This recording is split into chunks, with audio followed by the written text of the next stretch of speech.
வணக்கம், இது உங்கள் தமிழ் டெக் யூடியூப் சேனல். இன்றைக்கு பார்த்தீங்கன்னா நேற்று பார்த்த வீடியோனா மிச்சம் தொடக்கம் தான் பார்க்க போகிறோம். அதாவது eBay Dropshippingல ஒரு பொருளை வந்து எப்படி லிஸ்ட் பண்ணுறேன்னு பார்த்துட்டு வரோம். அதில் வந்து மிச்சம் வந்து பார்க்கல, அது வந்து இந்த வீடியோவில் பார்க்க போகிறோம். ஸோ வீடியோக்கு போகிறோம். இது வரைக்கும் தமிழ் டெக் யூடியூப் சப்ஸ்கிரைப் பண்ண மறக்காமல் சப்ஸ்கிரைப் பண்ணிட்டு பக்கத்துக்கு பெல் ஐக்கனை கிளிக் பண்ணி ஆல் விட்டுடுங்க. அப்போ தான் நான் போகிற எல்லா வீடியோவும் உங்களுக்கு உடனுக்குடன் நோட்டிஃபிகேஷனாக வரும். வாங்க வீடியோக்குள்ளே போகலாம்.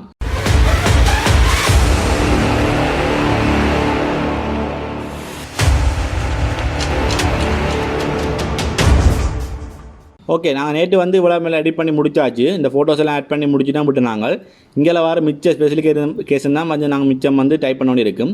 இதில் பார்த்தீங்கன்னா நாங்கள் அங்கே கீழே போனோம் அப்படின்னா ஐட்டம் ஸ்பெசிஃபிகேஷன் இருக்குது. இதில் கீழே போனோம் அப்படின்னா உங்களுக்கு பிராண்ட் இருக்குது. ஓகே, இதில் வந்து உங்களோட பொருளோட பிராண்டை கொடுக்கணும். இப்போ இந்த பொருள் வந்து என்ன பிராண்ட் கொடுக்கலாம். இந்த பொருள் வந்து அன்பிராண்ட். இது வந்து ஒரு பிராண்டே இல்லை. நாங்கள் eBayல வந்து ஒரு பிராண்ட் பொருளை வந்து சேல்ஸ் பண்ண இயலாது. அதை ஞாபகம் சொல்லுங்க. ஒரு பிராண்ட் பொருளை சேல்ஸ் போட்டிங்க அப்படின்னா உங்களோட அக்கௌண்ட் வந்து சஸ்பெண்ட் ஆகும். ஓகே, அன்பிராண்ட்களுக்கு கொடுக்குறேன். கீழே போனோம்னா ரெக்கமெண்டட் கொஞ்சம் டிக் பண்ண வேண்டிய கிடக்கும். இதெல்லாம் என்னத்துக்கு அப்படின்னா நாங்கள் இதெல்லாம் கிளிக் பண்ணோம்னா எங்களோட அந்த சேல்ஸ் வந்து அந்தந்த ஆட்களுக்கு மட்டும் போய் சேரும். அதனால் வந்து எங்களுக்கு வந்து சேல்ஸ் கூட நடைபெறும். அதுக்காண்டி தான் கேட்டிருக்காங்க. இதில் என்னென்ன கனெக்ட் பண்ணி கேட்டிருக்காங்க. உங்களுக்கு இதெல்லாம் பார்த்து நீங்கள் அதை வந்து கிளிக் பண்ணி கொள்ளலாம். மைக்ரோ யூஎஸ்பி மற்ற வந்து இந்த லென்த்தை வந்து கேட்டிருக்காங்க. நாங்கள் வந்து 1 மீட்டர்னு கொடுக்குறேன். மற்ற வந்து ஐட்டம் இன்க்ளூட் இருக்குது. என்னென்ன வேறுமெண்டு கேட்டிருக்காங்க. சார்ஜிங் கேபிள் மட்டும்தான் வேறு வராது. இங்கே வந்து நிறைய டிஃப்ரெண்டான ஒரு கேள்வி கேட்டிருப்பாங்க. உங்களோட பொருளுக்கு ஏற்ற மாதிரி நீங்கள் வந்து டிக் பண்ண வேண்டி இருக்கும். இதில் வந்து ஒரு விஷயம் கேட்டிருப்பாங்க. யூனிவர்சல் ஆப்பிள் மற்ற இதுகள் மற்ற இந்த டிசைன் என்ன இதில் டிசைன் பண்ணியிருக்காங்க, என்ன மெட்டீரியல் மற்ற இந்த எம்பிஎன்ன்றது தானே. இதில் வந்து நீங்கள் என்ன கொடுக்கணும் அப்படின்னா இதுக்கு வந்து டஸ் நாட் அப்ளைன்னு இருக்கும். அதை கொடுத்துட்டு இந்த அட்டன் இருக்கும், அதை கிளிக் பண்ணி விடுங்க. உங்களுக்கு இதெல்லாம் வந்து ஃபில் பண்ண தெரியல அப்படின்னு என்ன செய்வோம்னா eBayல போய் இதே மாதிரி பொருளை தேடுங்க. ஓகே, இதே மாதிரி பொருளை தேடி போட்டு அது கீழே அப்படியே ரோல் பண்ணி வந்தீங்கன்னா உங்களுக்கு வந்து இந்த இடத்துல டிஸ்கிரிப்ஷன் இருக்கும். அது கீழே பார்த்தீங்கன்னா ஐட்டம் ஸ்பெசிஃபிகேஷன் போட்டு இதில் கொஞ்சம் எழுதியிருப்பாங்க. இதில் தான் நீங்கள் வந்து அதில் கொடுக்க வேண்டி இருக்குது. ஓகே, இதில் தான் அதுலேயும் கேட்டிருக்க போகிறாங்க. நீங்கள் அதில் பார்த்து நீங்கள் கொடுத்தா சரி. உங்களுக்கு இதை விட வேறு ஒரு அடிஷனலாக ஒரு ஒன்று எழுத போகிறீங்க அப்படின்னு ஷோ அடிஷனல் ஆப்ஷன் இருக்கும். ஓகே, அதை கிளிக் பண்ணி போட்டு கீழே போனீங்க அப்படின்னா வேறு வகையிலும் கேட்பாங்க. இன்னும் கீழே போனீங்க அப்படின்னா உங்களுக்கு வந்து இதில் ஆட் கஸ்டம் ஐட்டம் ஸ்பெசிஃபிகேஷன் இருக்கும். அதை கிளிக் பண்ணணும். அதை கிளிக் பண்ணிங்க அப்படின்னா நீங்கள் என்ன கேள்வி என்னத்தை பற்றி, இப்போ வாரண்டி எத்தனை வருஷம் அப்படி எக்ஸாம்பிள். இப்போ பிராண்டா பிராண்டோட என்ன பிராண்ட் அப்படி இது வந்து நீங்கள் இதில் வந்து அடிஷனலாக எழுதிக்கொள்ளலாம். ஓகே, இதை நீங்கள் பார்த்து உங்களோட பொருளுக்கு ஏற்ற மாதிரி நீங்கள் ஃபில் பண்ணுங்க. ஃபில் பண்ண தெரியலன்னா நான் சொன்ன மாதிரி eBayல வந்து அதே பொருளை தேடி போட்டு அந்த பொருளுக்கு என்ன கொடுத்துருக்காங்கன்னு பார்த்து அதே மாதிரி இந்த பொருளுக்கு என்னென்ன பாய்ச்சிருக்கணும் அதை பார்த்து நீங்கள் கொடுக்க வேண்டி இருக்குது. இப்போ நான் கீழே போனோம் அப்படின்னா இங்கே வந்து ஐட்டம் டிஸ்கிரிப்ஷன் இருக்கும். இதில் ஸ்டாண்டர்ட் இருக்கும். இதில் ஸ்டாண்டர்டில் வந்து நீங்கள் டைப் பண்ணலாம் உங்களோட பொருளை பற்றி. இந்த பொருள் வந்து என்ன மாதிரி நல்ல கெட்டதா, இந்த பொருள் என்னென்ன ஸ்பெசிஃபிகேஷன் இருக்குது அதெல்லாம் டைப் பண்ணலாம். இப்போ உதாரணத்துக்கு வந்து நான் டைப் பண்ணி வச்சுக்கோங்க பாருங்க. இதை நான் வந்து இதில் இப்படி பேஸ்ட் பண்ணலாம். ஓகே, இல்லை அப்படின்னா இதை வந்து கொஞ்சம் டிஃப்ரெண்ட்டாக செய்யணும். இப்போ உதாரணத்துக்கு உங்களுக்கு காட்டுறேன். இந்த இவரை பாருங்க. இவர்கிட்ட பார்த்தா ஃபோட்டோஸ் எல்லாம் கொடுத்துருக்கார். மற்ற வந்து இந்த ப்ராடக்ட் டிஸ்கவுண்ட் கொஞ்சம் எழுதியிருக்கிறார். இப்படி நாங்கள் டிஃப்ரெண்ட்டாக கொடுக்கணும் அப்படின்னா நாங்கள் என்ன செய்யணுமெண்டா இதுக்கு வந்து HTML கோடிங்லாம் நாங்கள் வந்து போகணும். இந்த HTML கோடிங் என்ன செய்யணும்னா நாங்கள் வந்து ஒரு பிளாகர் ஒன்று ஃப்ரீயாக பிளாக் ஒன்று க்ரியேட் பண்ணிவிட்டு அதில் வந்து ஒரு போஸ்ட் எழுதுகிற மாதிரி எழுதினோம்னா தான் எங்களுக்கு வந்து HTML கோடிங் எடுக்கலாம். இப்போ ஃப்ரீயாக வந்து பிளாகர் எப்படி க்ரியேட் பண்ணுறது அப்படின்னு தெரியலை அப்படின்னா அதுக்கு ஒரு வீடியோ மேக் பண்ணிக்கலாம். அந்த வீடியோ வந்து மேலே ஐபனில் கொடுக்குறேன். அதை கிளிக் பண்ணி பாருங்க. ஒரு பிளாகர் வந்து எப்படி ஃப்ரீயாக க்ரியேட் பண்ணுறேன் அப்படின்ட்டு க்ரியேட் பண்ணிவிட்டு சும்மா சாம்பிள் என்ன சொல்கிறது, இது வந்து போஸ்ட் பண்ணுறது இல்லை, இது நீங்கள் உங்களோட தேவைக்காண்டி நாங்கள் வந்து க்ரியேட் பண்ணுறோம். ஓகே, க்ரியேட் பண்ணிவிட்டு இதில் ஒரு நியூ போஸ்ட் இருக்கும். அதை கிளிக் பண்ணுங்க. கிளிக் பண்ணிவிட்டு உங்களுக்கு ஓப்பன் ஆகுதானே இதில் வந்து உங்களோட பொருள் உங்களோட என்னத்தை பற்றி எழுத போகிறீங்களோ அதை வந்து நீங்கள் இதில் வந்து எழுத வேண்டி இருக்குது. ஓகே, நான் இப்போ இதை வந்து நார்மலாக எழுதி விட்டுருக்கேன். இது வந்து ப்ராடக்ட் டிஸ்டன்ஸில் வந்து நான் கொஞ்சம் மீடியம் ஆக்குறேன். அதை வந்து நடுவுக்கு போட்டுட்டு இதை வந்து கொஞ்சம் எடிட் என்னென்ன எடிட் பண்ணலாமோ அந்த எடிட்டெல்லாம் நாங்கள் வந்து பண்ணுறேன்.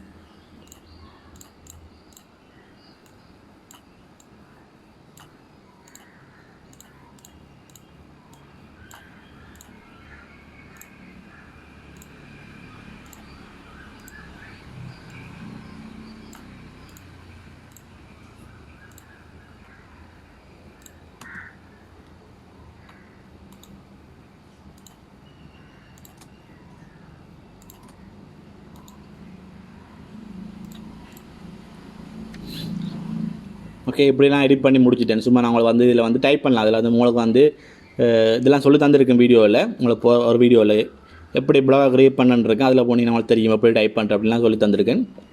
நீங்கள் அதை பார்த்து ஈஸியாக க்ரியேட் பண்ணலாம். ஓகே, இதில் உங்கள் டைப் பண்ணுங்க. இதில் வந்து உங்களோட ஹெட்லைன் போடுற ஹெட்லைன் போட்டு அதை கலர் மாற்றுறது எல்லாம் செய்யலாம். கீழே பார்த்தீங்கன்னா உங்களுக்கு வந்து ஃபோட்டோ செட் பண்ணலாம். ஓகே, இதை கிளிக் பண்ணிவிட்டு இதில் அப்லோட் ஃப்ரம் கம்ப்யூட்டர்னு இருக்கும், அதை கிளிக் பண்ணணும். கிளிக் பண்ணால் உங்களுக்கு இப்படி தான் பேஜ் ஓப்பன் ஆகும். இதில் சூஸ் ஃபைல்னு இருக்கும், அதை கிளிக் பண்ணுங்க. உங்கள் டெஸ்க்டாப்புக்கு போகும். டெஸ்க்டாப்பில் எங்கே நீங்கள் அந்த ஃபோட்டோஸ் சேவ் வச்சுக்கணும், அந்த ஃபோட்டோஸை வந்து நீங்கள் இதில் வந்து கிளிக் பண்ண வேண்டி இருக்கும். உதாரணத்துக்காண்டி நான் ஒரு 3 ஃபோட்டோவை வந்து கிளிக் பண்ணுறேன். கிளிக் பண்ணிவிட்டு ஓப்பன்ன்றதை கொடுக்குறேன். ஓகே, கொடுத்தாச்சு. இப்போ லோட் ஆக முடியாது. நான் வந்து செலக்ட் இருக்கும், அதை கொடுத்து விட்றேன். செலக்ட் கொடுத்தோன்னா கீழே வந்து எல்லா ஃபோட்டோஸும் செலக்ட் ஆகிருக்கு. இந்த ஃபோட்டோஸ் வந்து பெருப்பிக்கலாம். இதை கிளிக் பண்ணிவிட்டு செட்டிங் இருக்கும், அதை கிளிக் பண்ணிவிட்டு இந்த ஃபோட்டோ பெருப்பிக்கின்ற எக்ஸ்லாஜ்னு கொடுத்தீங்கன்னா இந்த ஃபோட்டோ வந்து பெருசாகும். கிளிக் பண்ணிவிட்டு எக்ஸ்லாஜ் கொடுத்தீங்கன்னா கொஞ்சம் ஃபோட்டோ வந்து அந்த சைஸுக்கு ஏற்ற மாதிரி ஃபுல்லாக பெருசாகும். இப்போ உதாரணத்துக்கு எப்படி இருக்கும்னு பார்க்கணும் அப்படின்னா இதில் வந்து ப்ரீவியூஷன் இருக்கும். அதை கிளிக் பண்ணிங்க அப்படின்னா உங்களுக்கு வந்து இந்த ப்ரிவ்யூ காட்டுவாங்க, எப்படி இது வந்து போஸ்ட் இருக்கும் அப்படின்ட்டு. இப்போ பார்த்தீங்கன்னா உங்களுக்கு வந்து அதில் ப்ராடக்ட் டிஸ்கிரிப்ஷன் இதில் இருந்து உங்களுக்கு விட உங்களுக்கு ப்ரிவ்யூ மாதிரி வரும். ஓகே, இப்படி இருக்குது. இப்படியே கொஞ்சம் அழகாக நீங்கள் வந்து உங்களுக்கு ஏற்ற மாதிரி டிசைன் பண்ணிக்கொள்ளக்கூடியதாக இருக்கும். ஓகே, இல்லை உங்களுக்கு டிசைன் பண்ண கஷ்டமாக இருக்குது அப்படின்னா நீங்கள் நார்மலாக இதில் வந்து ஸ்டாண்டர்டில் போய் டைப் பண்ணியும் விடலாம். ஓகே, இது வந்து எவ்வளோத்துக்கு நீங்கள் அழகாக செய்கிறீங்களோ அவ்வளோத்துக்கு வந்து கொஞ்சம் கஸ்டமர்ஸை வந்து எடுக்கலாம். அதுக்காண்டி தான் இது இன்னும் உங்களுக்கு டிஃப்ரெண்ட்டாக இப்போ இவர் செஞ்ச மாதிரிலாம் செய்யலாம். இதை இவர் செஞ்ச மாதிரிலாம் செய்கிற அப்படின்னா வேறு வீடியோவில் போட்டு சொல்லி தரலாம். இவர் சினிமா இப்படி டிஃப்ரெண்ட்டாக செய்கிற அப்படின்னு நீங்கள் நார்மலாக நான் இப்போ சொல்லியிருந்த மாதிரி செஞ்சிங்கன்னா உங்களுக்கு கொஞ்சம் நார்மலாக இப்போ சேல்ஸ் போகிறதுக்கு ஓகேயாக இருக்கும். உங்களுக்கு அது பிறகு நம்ம வந்து சொல்லி தரலாம் அப்படி செய்கிறதுக்கு. இப்போ இதில் வந்து நீங்கள் சில விஷயங்களை காப்பி பண்ணி உங்களுக்கு தேவைக்கு எடுத்துக்கொள்ளலாம். இந்த அபவுட்ன்னு இருக்குது, இதில் வந்து காப்பி பண்ணி உங்களோட தேவைக்கு எடுத்துக்கொள்ளலாம். இப்போ பேமெண்ட் இதெல்லாம் ஒரே மாதிரி தான் வரப்போகுது. அப்போ இதெல்லாம் நீங்கள் காப்பி பண்ணி உங்களோட காப்பி பண்ணி போட்டு இந்த பிளாகரில் போய் போட்டு நீங்கள் இதே மாதிரி கொஞ்சம் செஞ்சு கொள்ளக்கூடியதாக இருக்கும். தெரியும், தேவைக்கு ஏற்ற மாதிரி நீங்கள் உங்களோட இதில் நீங்கள் தான் டிசைன் பண்ணணும். இப்போ இதெல்லாம் முடிச்ச அப்புறம் நாங்கள் இந்த HTML கோடிங் எப்படி எடுக்கிறேன்டா இதில் வந்து பென்சில் டேம் இருக்குது, அதை கிளிக் பண்ணுங்க. கிளிக் பண்ணோன்னே இதில் வந்து HTML வியூன்னு இருக்கும், அதை கிளிக் பண்ணணும். அதை கிளிக் பண்ணால் உங்களுக்கு வந்து இப்படி வரும். இதுதான் அந்த HTML கோடிங். இதை தான் நாங்கள் காப்பி பண்ணி அதில் வந்து போடணும். அதுக்கு மேலே ஒரு சின்ன விஷயம் மட்டும் செய்யணும். எனக்கு படி HTML தெரியாது, பட் நான் கொஞ்சம் கண்டுபிடிச்சதை பற்றி சொல்கிறேன். இதில் பார்த்தீங்கன்னா எங்களோட eBayயில் வந்து வேறொரு பேஜின் லிங்கை வந்து நாங்கள் பாவிக்க இயலாது. அப்படி பாவிச்சா அது காப்பிரைட் இமேஜ், அதனால் பாவிக்க இயலாது. அதுக்கு நாங்கள் என்ன செய்யணும் அப்படின்னா இதில் வந்து அந்த லிங்கல் இருக்கும், அந்த லிங்கலை வந்து டிலீட் பண்ணணும். உதாரணத்துக்கு சொல்கிறேன்டா, இப்போ கடைசிலேருந்து பார்ப்போம். ஓகே, இப்போ இது வந்து இந்த இவ்வளவு வந்து ஒரு இமேஜின லிங்க். ஓகே, ஆனால் முன்னுக்கு பாருங்கள் SRCன்னு இருக்குது, அப்போ அதை விட்டுருங்க, அது தேவையில்லை. இதே லிங்க் மேலே இருக்கும். ஓகே, இதுக்கு மேலே இன்னொரு வருவாங்க ஜேபிஜியில் ஸ்டார்ட் பண்ணி இந்த இதில் முடியுது. இது ரெண்டும் ஒரே லிங்க் தான், ஒரே லெட்டர் தான் இருக்கும் ரெண்டுலேயும். ஓகே, இதை பாருங்க HREFன்னு முடியுது, ஸ்டார்ட் ஆகுது. ஓகே, இந்த லிங்கை தான் டிலீட் பண்ணணும். இந்த HREFக்கு அங்கால இந்த ரெண்டு இதுக்கு தானே மேக்கோக்குறி, அதுக்கு அங்கால இருக்கிற Hயில் ஸ்டார்ட் பண்ணி அந்த JPG இருக்குது தானே அது வரைக்கும் கொண்டு போய்ட்டு டிலீட் பண்ணுங்க. அது வேணால் மொத்தம் 3 இமேஜ் ஆட் பண்ணாங்க, 3 இமேஜுக்கு 3 வரும். அது மாதிரி இங்கே ஒன்று இருக்குது பாருங்க, HREF கிட்ட இதில் ஸ்டார்ட் பண்ணி இந்த JPG கிட்ட ஒன்று டிலீட் பண்ணுறோம். ஓகே, இப்போ இதே மாதிரி இன்னொன்று இருக்கும். ஓகே, இந்த இதில் இருக்குது பாருங்க, இதில் தொடங்கி அந்த JPGயில் ஒன்று வந்துட்டு டிலீட் பண்ணுறோம். இப்போ பார்த்தீங்கன்னா இந்த HREF கிட்ட எந்த விதமான லிங்கும் இருக்காது. இல்லை நீங்கள் இதோடு சேர்த்து போட்டிங்க அப்படின்னா உங்களுக்கு வந்து எல்லா போஸ்ட்டும் லிஸ்ட் ஆகிடும். ஆனால் லிஸ்ட் ஆனாலும் மற்ற ஆளுக்கு ஷோ ஆகாது, ஏன்னா உங்களுக்கு ஒரு ஏதாவது இருக்குன்னு காட்டிக்கொண்டு இருக்கும். ஓகே, அதுக்காண்டி தான் இப்போ நீங்கள் இதை நார்மலாக காப்பி பண்ணி போட்டு உங்களோட eBayயில் எடிட் பண்ணுற செக்ஷனுக்கு போயிட்டு அதில் வந்து இந்த HTML இருக்கும், அதை கிளிக் பண்ணுங்க. அதை கிளிக் பண்ணி இதில் இருக்கிற டெலீட் பண்ணிவிட்டு நீங்கள் காப்பி பண்ணி அதை வந்து பேஸ்ட் பண்ணால் சரி. இப்போ பேஸ்ட் பண்ணியாச்சு. இதில் ப்ரிவ்யூ பார்க்கணும் அப்படின்னா இல்லை ஸ்டாண்டர்ட்னு இருக்குது, அதை கிளிக் பண்ணுங்க. கிளிக் பண்ணிங்கன்னா உங்களுக்கு வந்து இதில் அதில் ப்ரிவ்யூ காட்டுவாங்க, எப்படி அது இருக்கும் அப்படின்னு. ஓகே, இந்த மொபைல் ஃப்ரெண்ட்லி செக்கர் எல்லாம் இருக்குது, அதெல்லாம் தேவையில்லை. உங்களுக்கு மொபைல் ஃப்ரெண்ட்லியாக வந்து இந்த டிஸ்கிரிப்ஷன் எப்படி எழுதுறாண்டெல்லாம் நான் உங்களுக்கு வர வீடியோஸில் சொல்லி தரலாம். ஓகே, இப்போ நாங்கள் எல்லாம் போட்டாச்சு. இப்போ கீழே போனோம் அப்படின்னா உங்களுக்கு வந்து இதில் வந்து செல்லிங் டீட்டெயில்ஸில் ஃபார்மேட்னு இருக்கும். இது வந்து ஃபிக்ஸ்ட் ப்ரைஸ்க்கு போட்டிருக்கோம். ஓகே, பட் அது டூரிகேஷன் கேட்டிருக்காங்க, எந்த டைமுக்கு ஸ்டார்ட் பண்ணி எந்த டைமுக்கு முடியணும் அப்படின்ட்டு. நாங்கள் வந்து முதலாக ஸ்டார்ட் மை லிஸ்டிங்னு கொடுத்தோம்னா நாங்கள் லிஸ்ட் பண்ண உடனே இது வந்து ஸ்டார்ட் ஆகிடும். இதில் ஷெடியூல் கொடுக்க போகிறீங்கன்னா ஷெடியூலில் கொடுத்து போட்டு டைம் கொடுக்கலாம், எத்தனை மணிக்கு ஸ்டார்ட் பண்ணணும் அப்படின்னு. நான் start my listing when I submit கொடுக்குறேன். அதாவது அந்த லிஸ்ட்டை கொடுத்த அந்த கீழே பாருங்க லிஸ்ட் ஐட்டம் இருக்கும், அதை கொடுத்தோடனே அந்த பொருள் வந்து லிஸ்ட்டாக வலிக்கிட்டோம். கீழே ஒன்றா இந்த ப்ரைஸ் ரேஞ்சில் எங்கள் பொருள் 2 காட்டும். எத்தனை குவான்டிட்டி 9 குவான்டிட்டி, மொத்தம் 10 குவான்டிட்டி பாவிக்கலாம். நாங்கள் 9 குவான்டிட்டி பாவிச்சிருக்கோம். இப்போ இன்னொரு குவான்டிட்டிக்கு நாங்கள் இன்னொருக்கா லிஸ்ட் பண்ணலாம். ஓகே, நான் நான் உங்களுக்கு விலங்கையில் அப்படின்னா இந்த ஃபேஸ்புக் பேஜில் லிங்க் டிஸ்கிரிப்ஷன் இருக்குது, அது மாதிரி டெலிகிராம் குரூப்பில் லிங்கும் இருக்குது, அதில் கான்டாக்ட் பண்ணிக்கொள்ளலாம். என்னோட இங்கே வந்து ப்ரைஸ் மாற்ற போகிறீங்க அப்படின்னா இதை கிளிக் பண்ணி மாற்றுங்கோ. கீழே போனோம் அப்படின்னா உங்களுக்கு வந்து இது 2 டிக் பண்ண எல்லாம் விட்டு தரலாம். இதில் கீழே பார்த்தீங்கன்னா பேமெண்ட் ஆப்ஷன் கேட்டிருப்பாங்க. இதுக்கு தான் வந்து பேபால் அக்கௌண்ட் கிரியேட் பண்ணணும் அப்படின்ட்டு. பேபால் அக்கௌண்ட் எப்படி இலங்கையில் கிரியேட் பண்ணுறது தெரியல அப்படின்னா மேல் ஐ பட்டன் கொடுக்குறேன், அதை கிளிக் பண்ணி பாருங்கள் இலங்கையில் எப்படி பேபால் அக்கௌண்ட் கிரியேட் பண்ணுறோம் அப்படின்ட்டு. கிரியேட் பண்ணிவிட்டு இதில் டிக் பண்ணி போட்டு உங்கள் பேபால் அட்ரஸ் இருக்குது அதை நீங்கள் வந்து இதில் பேஸ்ட் பண்ண வேண்டி இருக்கும். கீழே போனீங்கன்னா அப்படின்னா இதில் வந்து எந்த கார்டு ஆப்ஷன் வந்து நீங்கள் செலக்ட் பண்ணணும்னா விசா கார்டு மட்டும் செலக்ட் பண்ணி விடுங்க, மற்ற ஒன்றும் தேவையில்லை. அதுக்கப்புறம் கீழே போனோம் அப்படின்னா சேல்ஸ் டேக்ஸ் எல்லாம் இருக்கும், அதெல்லாம் தேவையில்லை. டேக்ஸ் எதுவும் போகிறீங்க அப்படின்னா போகணும், அதெல்லாம் தேவையில்லை. இங்கே வந்து ரிட்டன் ஆப்ஷன் இருப்பாங்க, அதாவது இந்த பொருளை வந்து நீங்கள் ரிட்டன் பண்ண போகிறீங்க, ரிட்டன் எடுக்கிறேன்டா எவ்வளோ அடுத்து எடுப்பீங்க அப்படின்ட்டு, எவ்வளோ அதை அக்செப்ட் பண்ணிங்க அப்படின்ட்டு. டொமஸ்டிக்ண்டா உள்ளூருக்குள்ள, மற்ற இன்டர்நேஷ்னல் ரிட்டர்ன்டா வெளியூருக்குள்ள.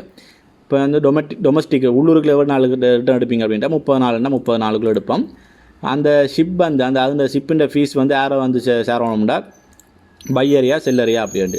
இப்போ நாங்கள் வந்து ஃப்ரீயாகவே ரிட்டர்ன் எடுக்கிறோமா இல்லை வந்து அந்த ரிட்டர்ன் பண்ணுறக்கூடிய செலவு வந்து பையர் தான் செலவு பண்ணணுமா அதை கேட்டிருக்காங்க. அது மாதிரி வந்து ரீப்ளேஸ்மெண்ட் எக்ஸ்சேஞ்ச் அவைலபிள்னா திருப்பி மாற்றி கொடுப்பீங்க அப்படின்னா அதை டிக் பண்ணி விடுங்க. அது மாதிரி இன்டர்நேஷ்னல் ஷிப்பிங்குக்கும் நீங்கள் வந்து மாற்ற வேண்டி இருக்கும். எத்தனை நாளில் வந்து அந்த பொருளை வந்து நீங்கள் ரிட்டர்ன் எடுப்பீங்க, 30 நாள் கழிச்சா எடுக்க மாட்டோம், இல்லை 30 நாளைக்கு உள்ளே தான் எடுப்போம், இல்லை 60 நாளுக்குள்ளே நாங்கள் திருப்பி ரிட்டர்ன் எடுப்போம்.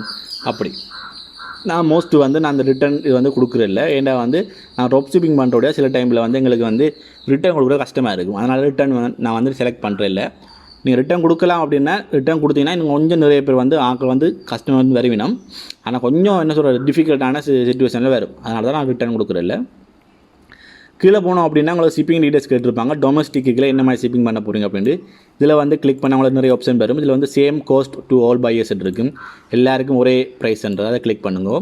இதில் வந்து சர்வீஸ் வந்து என்ன மாதிரி ஷிப்பிங் பண்ணுவீங்கன்றது இதை கிளிக் பண்ணிங்க அப்படின்னா உங்களுக்கு கீழே போனீங்கன்னா அந்த எக்கனமி இருக்கும் தானே, இதில் பார்த்தீங்கன்னா எக்கனமி சர்வீஸ் இருக்கும். அதில் economy shipping from China to Hong Kong Taiwan to wild 11 to 35 days இருக்கும், பிஸ்னஸ் டேஸ், அதை கிளிக் பண்ணி விடுங்க. ஓகே, இதெல்லாம் வந்து நாங்கள் நார்மலாக வந்து போடுறது. அப்போ தான் வந்து ஒரு மாதம் வரைக்கும் நாங்கள் வந்து டைம் எடுத்துக்கொள்ளலாம், 1.5 மாதம் வரைக்கும் டைம் எடுத்துக்கொள்ளலாம். அதுக்காண்டி தான் இங்கே வந்து நீங்கள் ஷிப்பிங்கு வந்து கோஸ்ட் பண்ணுறீங்க.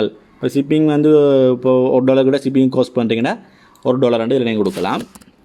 அதுமாதிரி இப்போ 3 பொருள் போடுறீங்க.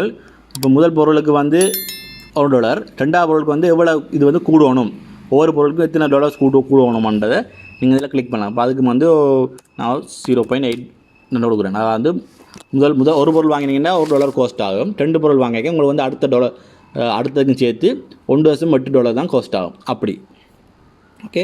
இல்லை உங்களுக்கு வந்து ஃப்ரீயாக தான் டெலிவரி பண்ண போகிறீங்க அப்படின்னா ஃப்ரீ ஷிப்பிங்ன்றதை கிளிக் பண்ணி விடலாம். நான் மோஸ்ட்லி வந்து ஃப்ரீ ஷிப்பிங் தான் கொடுக்குறது. ஃப்ரீ ஷிப்பிங் கொடுத்துட்டு என்ன செய்ய வேண்டாம், இந்த ப்ரைஸை வந்து பொருளோட ப்ரைஸோட வந்து கனெக்ட் பண்ணிடுவேன். அப்போ வந்து எனக்கு ஃப்ரீ ஷிப்பிங் கொடுக்க நிறைய பேர் வேறு வாய்ப்பு இருக்குது. அதுக்காண்டி சில நாடுகளுக்கு மட்டும் நீங்கள் வந்து ஒரு தொகை ப்ரைஸ் வந்து டெலிவரிக்கு கூட முடியுது. இப்போ இதில் பார்க்கலாம் தானே, உங்களுக்கு வந்து AliExpressல வந்து பார்க்கலாம் தானே, பொருளை கொடுத்துட்டு இதில் வந்து நீ கிளிக் பண்ணிவிட்டு ஒவ்வொரு நாட்டையும் டைப் பண்ணி அந்த நாட்டுக்கு எவ்வளோ ஷிப்பிங் முடியும்னு பார்க்கலாம். இப்போ உதாரணமாக இது ஃப்ரீ ஷிப்பிங். இப்போ ஃப்ரீ ஷிப்பிங் இல்லை, சில டைமில் வந்து $15 கிட்ட சார்ஜ் பண்ணுவாங்க இந்த ஷிப்பிங் அப்படின்னு. இந்த நாட்டுக்கு நீங்கள் கட்டாயம் நீங்கள் சேல்ஸ் பண்ணணும் அப்படின்னா இந்த $15 வந்து நீங்கள் அதில் கொடுக்கலாம். இது வந்து டொமஸ்டிக். ஓகே, இது டொமஸ்டிக்கு முடிஞ்சுது. இங்கே வந்து இன்டர்நெட் ஷிப்பிங், அதுவும் அதே மாதிரி தான் செய்யணும். Same to coast all buyers. இதில் வந்து வேர்ல்டு வைட்.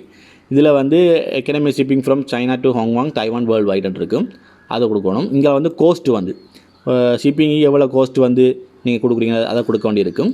இங்கே வந்து ஆஃபர் அனதர் சர்வீஸ்ன்னு இருக்குது. வேறு நாட்டுக்கு கொடுக்க போகிறீங்க, ஆனால் வந்து ஷிப்பிங் கோஸ்ட் போட போகிறீங்க அப்படின்னா இதில் ஆஃபர் அனதர் சர்வீஸை கொடுத்துட்டு இதில் வந்து எந்த கண்ட்ரியை செலக்ட் பண்ண போகிறீங்க அந்த கண்ட்ரியை கொடுத்துட்டு இதில் வர கண்ட்ரியில் செலக்ட் பண்ணி போட்டு அதுக்குரிய ப்ரைஸை வந்து நீங்கள் ப்ரீமாக கொடுக்கக்கூடியதாக இருக்குது.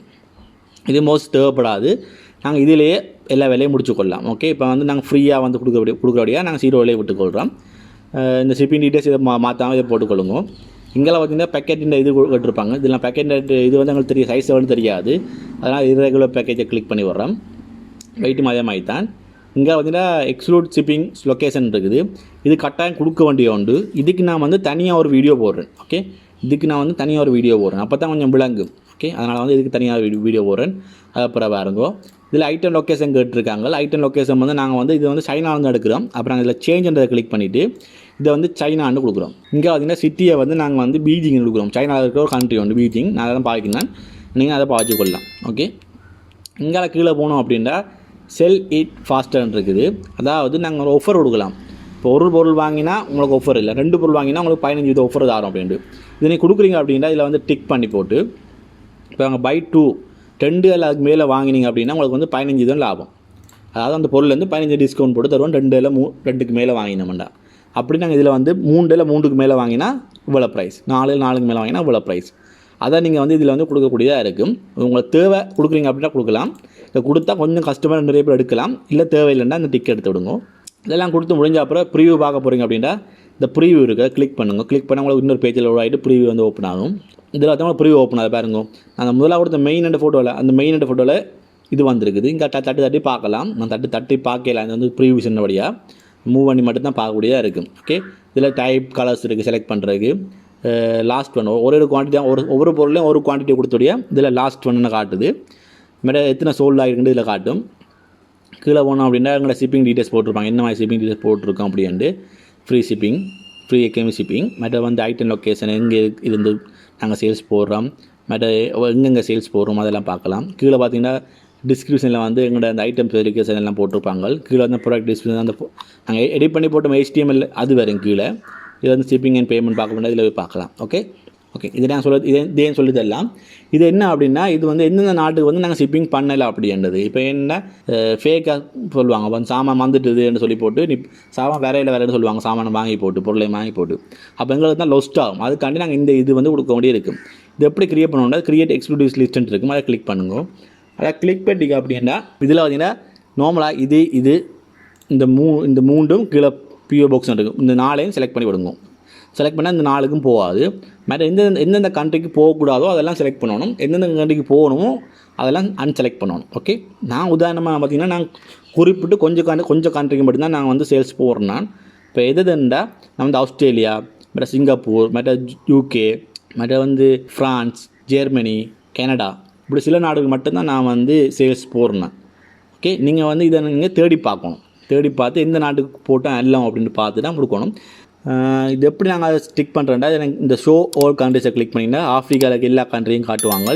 இதில் நீங்கள் பார்த்து எந்தெந்த போல் டிக் பண்ணிவிட்டு எந்தெந்த கண்ட்ரிக்கு நீங்கள் சேல்ஸ் போட போகிறீங்களோ அதை மட்டும் டிக் எடுத்துடணும். ஓகே, இப்போ உதாரணமாக சொன்னோம்னா இப்போ நார்த் அமெரிக்காவை கிளிக் பண்ணிவிட்டு இதில் பார்த்தீங்கன்னா டிக் பண்ணிவிட்டு இதில் வந்து கனடாவுக்கு வந்து சேல்ஸ் போகணும். அது மாதிரி வந்து மெக்சிகோ நான் சேல்ஸ் கொடுக்குறேன். நான் அப்போ மெக்சிகோலாம் டிக் எடுத்து விட்றேன். இப்போ அடுத்த விஷயம் இன்னொன்று பார்க்கணும், என்ன சொல்லுங்க, அவன் இந்தந்த கண்ட்ரிகளுக்கு நாங்கள் வந்து இந்த பொருளை வந்து நான் டெலிவரி பண்ணிக்க சர்வீஸ் சார்ஜ் எடுக்கிறாங்களா, என்ன மாதிரி டெலிவரி சார்ஜ் எடுக்கிறாங்க அப்படின்னு. இப்போ கனடாவுக்கு பார்ப்போம். கனடாவுக்கு வந்து பார்த்திங்கன்னா இங்கே போய் பார்க்க போனால் $1 கிட்ட வந்து சார்ஜ் பண்ணுறாங்க. அப்போ நாங்கள் வந்து கனடா கொடுக்கல, ஏன்னா நாங்கள் வந்து ஃப்ரீ ஷிப்பிங் தான் கொடுத்துருக்கோம். இப்போ ஃப்ரீ ஷிப்பிங் வந்து கொடுக்கணும். அப்போ இதுக்கு வந்து எக்ஸ்ட்ராவாக கோஸ்ட் ஆக போகுது, அதை பார்க்கணும். இப்போ ஆஸ்திரேலியாவை பார்ப்போம். ஆஸ்திரேலியாவை பார்த்திங்கன்னா ஃப்ரீ ஷிப்பிங் பண்ணலாம். ஓகே, அப்போ எங்களுக்கு பிரச்சனை இல்லை. அப்போ யுனைடெட்டை பார்ப்போம், அதுக்கும் ஃப்ரீ ஷிப்பிங் பண்ணலாம். ட்ரெக்கிங் கோட்டும் அவைலபிள். அப்போ இதுக்கும் பிரச்சனை இல்லை. இப்போ இதில் பார்த்து தான் நீங்கள் இதில் வந்து எந்தெந்த கண்ட்ரிக்கு தேவையில்லை, எந்தெந்த கண்ட்ரி செலக்ட் பண்ணணுன்ற நீங்கள் டிசைட் பண்ண வேண்டி இருக்கும். இதெல்லாம் டிசைட் பண்ண அப்புறம் சேவ் அண்ட் க்ளோஸை கொடுத்துடுங்க. டிக் பண்ண எல்லாம் நாங்கள் சேல்ஸ் பண்ணாத கண்ட்ரி, டிக் எடுத்து எல்லாம் நாங்கள் வந்து இந்த பொருளை எங்கெங்கே சேல்ஸ் பண்ணலாமோ அந்தந்த கண்ட்ரி. ஓகே, இதெல்லாம் கொடுத்தா அப்புறம் கீழே வர லிஸ்ட் ஐட்டம் இருக்கும், அதை கிளிக் பண்ணிங்கன்னா உங்களுக்கு இந்த பொருள் வந்து லிஸ்ட் ஆகிடும். நான் இது வந்து சும்மா உங்களுக்கு க்ரியேட் பண்ணிவிட நான் லிஸ்ட் பண்ணலை. இப்படி தான் வந்து ஒரு பொருளை வந்து லிஸ்ட் பண்ணுறது. விளங்கி எப்படி லிஸ்ட் பண்ணுறேன் அப்படின்னு நாங்கள் எடுத்து 5 பொருள் வந்து லிஸ்ட் பண்ணிக்கிறேன். நாங்கள் மொத்தம் பார்த்திங்கன்னா 100 பொருள் வந்து லிஸ்ட் பண்ணலாம். இதில் பார்த்திங்கன்னா 36 தான் இப்போ லிஸ்ட் பண்ணியிருக்கிறேன். மிச்சம் 66 பொருள் கிட்ட லிஸ்ட் பண்ண இடம் இருக்குது. அது மாதிரி $5000 கிட்ட வந்து ப்ரைஸ் ரேஞ்சில் லிஸ்ட் பண்ணக்கூடியதாக இருக்குது. இப்படி தான் ஃப்ரெண்ட்ஸ் eBay Dropshippingல வந்து ஒரு அக்கௌண்ட் க்ரியேட் பண்ணி ஒரு பொருளை வந்து லிஸ்ட் பண்ணுறது. உங்களுக்கு நான் இதுக்கு அப்புறம் நான் வந்து eBay Dropshipping வரையும் 2-3 வீடியோஸ் பண்ணுவேன். எப்படின்னா ஒரு பொருளை வந்து நாங்கள் வந்து எப்படி நாங்கள் தேர்ந்தெடுக்கிறது, ஒரு பொருளை வந்து எப்படி தேடுறது, இவர் வந்து eBay Dropshipping தான் செய்கிறாரா, இல்லை இந்த பொருள் எப்படி சேல்ஸ் போகும், எந்தெந்த பொருள் குயிக்காக சேல்ஸ் போகும், மற்ற வந்து அந்த டிஸ்கிரிப்ஷன் வந்து எப்படி அழகாக இன்னும் க்ரியேட் பண்ணுறது, இதெல்லாம் பார்த்தீங்கன்னா கம்மிங் வீடியோஸில் வந்து செஞ்சு போகிறேன். அப்போ உங்களுக்கு இன்னும் ஈஸியாக இருக்கும் eBay Dropshippingல வந்து ஏர்ன் பண்ணுறதுக்கு. ஓகே, இந்த வீடியோ பிடிச்சிருந்தால் மறக்காமல் லைக் பண்ணிவிட்டு உங்கள் கருத்துக்களை கீழே கமெண்ட் பண்ணுங்க. இந்த வீடியோஸ் நிறைய பேருக்கு போய் சேரணும் அப்படின்னா மறக்காமல் ஷேர் பண்ணி விடுங்க உங்களோட ஃப்ரெண்ட்ஸுக்கு. நிறைய பேர் பார்த்தீங்கன்னா இந்த வீடியோஸ் பார்க்குறீங்க, ஆனால் வந்து லைக் பண்ண மாட்டீங்களா. லைக் பண்ணால் தான் நிறைய பேருக்கு இந்த வீடியோஸ் வந்து ப்ரொமோட் ஆகும். அதுக்காண்டியாவது கொஞ்சம் லைக் பண்ணிவிட்டு உங்கள் கருத்துக்களை கீழே கமெண்ட் பண்ணுங்கள். பேட்டோ நல்லதோ கெட்டதோ கீழே கமெண்ட் பண்ணுங்க. ஓகே, இன்றைக்கி அவ்வளோதான் வீடியோ. இது வரைக்கும் மெஸ்வி தமிழ் டெக் யூடியூப் சப்ஸ்கிரைப் பண்ணுங்கள். மறக்காமல் சப்ஸ்கிரைப் பண்ணிட்டு பக்கத்துக்கு பெல் ஐக்கனை கிளிக் பண்ணி ஆல் விடுங்க. அப்போ தான் நான் போகிற எல்லா வீடியோ உங்களுக்கு உடனுக்குடன் நோட்டிஃபிகேஷனே வரும். நன்றி, வணக்கம். Everybody knows that I'm breaking down. Everybody knows I ain't faking now. Everybody knows my heart's faking now. Yeah, she hates me now, I made mistakes but now I don't ever wanna be alone. I don't really ever feel at home. On my own, in the zone, that's the only way I know